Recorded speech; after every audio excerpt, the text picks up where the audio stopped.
మీ అమ్మాయికి సంబంధాలు చూస్తున్నారు కదా వదినా, ఎవరైనా నచ్చారా? ఎక్కడ వదినా, ఇప్పుడు అబ్బాయిలు ఎలా ఉన్నారు, ఒక్కళ్ళు సరిగ్గా లేరు. ఏ వదినా, కట్నంగానే అడుగుతున్నారా? ఛీ, మేమెందుకు కట్నం అడుగుతాం వదినా, మేము అలాంటి చీప్ పనులు చెయ్యం. సరే మరి ప్రాబ్లం ఏంటి?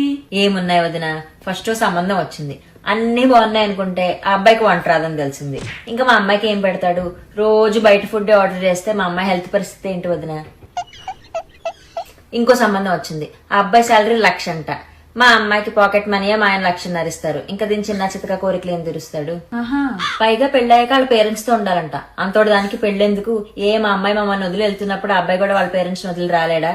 ఆయన ఈ అబ్బాయిని అనలేము వదినా, వాళ్ళ తల్లిదండ్రులను అనాలి. మరీ ఇండివిజువాలిటీ లేకుండా పెంచేశారు. అంతేలే వదినా.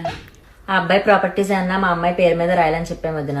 ఇప్పుడు రేపు పొద్దున మనకి ఏదైనా చిన్న చితక గొడవ అయిందనుకో, అలిగి వచ్చేసింది అనుకో, మరి భరోసా ఏదోటి ఉండాలా లేదా?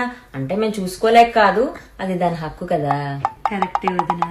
మొన్న సంబంధం వచ్చింది, ఆల్మోస్ట్ ఓకే అయిపోయింది అనుకున్నాం. ఆ అబ్బాయి వచ్చి మా అమ్మాయి తోటి నీకు బాయ్ బెస్టీస్ ఉండకూడదు అన్నాడు. ఇంకా దాంతో అంత నేరో మైండెడ్ కూడా మాకు వద్దనేసుకున్నాం. మా అమ్మాయికి పెద్ద కోరికలేం లేవదినా, ఆ అబ్బాయి మినిమం 6 feet ఉండాలనింది. అంటే ఇది 5 అడుగులే అనుకో, కానీ అమ్మాయి అడిగిన ఆ మాత్రం కోరిక తీర్చలేమా? సరే వదినా, నీకేమైనా తెలిసిన మంచి సంబంధాలు ఉంటే చెప్పు.